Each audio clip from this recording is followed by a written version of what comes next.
नमस्कार, मी सोनाली जांभळे आणि तुमचं माझ्या एका नवीन व्हिडिओमध्ये परत एकदा स्वागत करते। तर आज आहे 100 दिवसाच्या चॅलेंज मधला 4था दिवस। तर आज कोणता डेली रुटीन व्लॉग नाही, तर मी आज तुमच्यासोबत गप्पा मारण्यासाठी आले। थोडक्यात मी YouTube का स्टार्ट केले ते तुमच्यासोबत शेअर करणार आहे। तर झालं असं की मी लग्नानंतर कधी जॉब केला नाही, तेवढा वेळही नाही भेटला। शिवान जन्मल्यानंतर आय थिंक तो 1.5 वर्षाचा असेल, तेव्हा मला असं वाटायला लागलं की दिवसातले 3-4 तास तर भेटतात। म्हणजे शिवांश झोपल्यानंतर दुपारचे 2 तास आणि शिवांश सकाळी उठण्याच्या आधी 2 तास असे मिळून 4 तास तर मला भेटत होते। त्यावेळेत काहीतरी केलं पाहिजे असं वाटायचं। मग तेव्हा शिवांशच्या पप्पाने पण ब्लॉगिंग करतेस का असं विचारलं। मग ते ब्लॉगिंग म्हणजे काय ते मला एका मराठी ब्लॉगरचं उदाहरण देऊन समजून सांगितलं।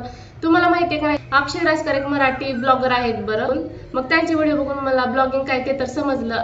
मग हळूहळू ब्लॉगिंग रिलेटेड युट्यूबवर सर्व व्हिडिओ बघायला लागले आणि ब्लॉगिंगची पूर्ण प्रोसेस समजून घेतली बरं। आणि शेवटी 2023ला वर्डप्रेसच्या मदतीने स्वतःहून एक जॉब वेबसाईट कस्टमाइज केली, सरकारी जॉब पॉइंट। त्यावर मी सरकारी जॉब अपडेट्स टाकत होते। सुरुवातीला सर्व काही चांगलं चाललं होतं आणि सर्वात महत्त्वाची गोष्ट म्हणजे मला 50 आर्टिकलवर अप्लाय केल्यानंतर गुगल ॲडसेन्सचा अप्रूव्हल देखील भेटला आणि माझे डॉलर्स पण बनायला चालू झाले। मग अशामध्ये सणवार करण्यासाठी गावी येणं जाणं झालं आणि 15-15 दिवसाचा गॅप माझा लगत पडला आणि त्याच्यानंतर काही दिवसांनी माझा लॅपटॉप बंद पडला आणि सर्व्हिस सेंटरला तो 2 आठवडे ठेवण्यात आला। मग त्यामुळे माझे ब्लॉग पोस्ट टाकणं काहीच पॉसिबल झालं नाही आणि माझा मोबाईल पण एवढा चांगला नव्हता की मी त्याच्यावर काम करू, कारण की सारखंच हँग पडायचा। मग त्याच्यावर काम करणं शक्यच नव्हतं। मग हळूहळू असंच वेबसाईटचं ट्रॅफिक बंद व्हायला आला आणि मग मी अक्षय राजकर सरांच्या टीम सोबत कॉन्टॅक्ट करायचा प्रयत्न केला। सुदैवाने त्यांच्या टीम मधल्या एका मेंबरशी माझा कॉन्टॅक्ट झाला आणि मग त्यांनी मला असं सजेशन दिलं की तुमच्या वेबसाईटवर तुम्ही डेलीचे 7 ते 8 आर्टिकल पोस्ट करा असं 15 दिवसासाठी। मग मी ते पण करून बघितलं तरी फारसा काही फरक दिसून आला नाही।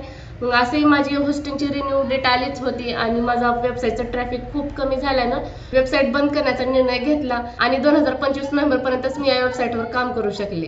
त्याच्यानंतर काही दिवसांचा गॅप घेतला आणि परत YouTube सुरू करण्याचा विचार केला। ते सुरुवातीला कॅमेरा समोर बोलायचं म्हणलं की आवडल्यासारखंच व्हायचं। मग त्याच्यासाठी एक मी फेसलेस आणि व्हॉइसलेस बिझनेस आयडियाचा YouTube चॅनल सुरू केला आणि तो चॅनल माझा पूर्ण YouTube अल्गोरिदम समजण्यातच गेला।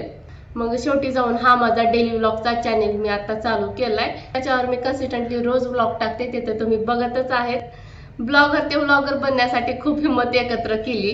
अजूनही मला तेवढा कॉन्फिडन्स नाही बोलताना, तेवढं तुम्ही थोडं समजून घ्या। ती माझी छोटीशी कहाणी। सुरुवातीला सर्वांनाच कन्फ्युजन होतं, कॉन्फिडन्स नसतो, पण कन्सिस्टन्सी ठेवून काम केल्याने सर्व काही शक्य होतं।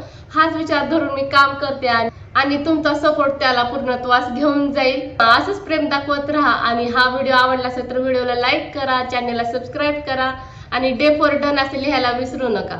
चला तर मग भेटूया डे 5 ऑफ 100 डेच्या व्हिडिओ सोबत। तोपर्यंत मस्त मजेत राहा। Bye bye.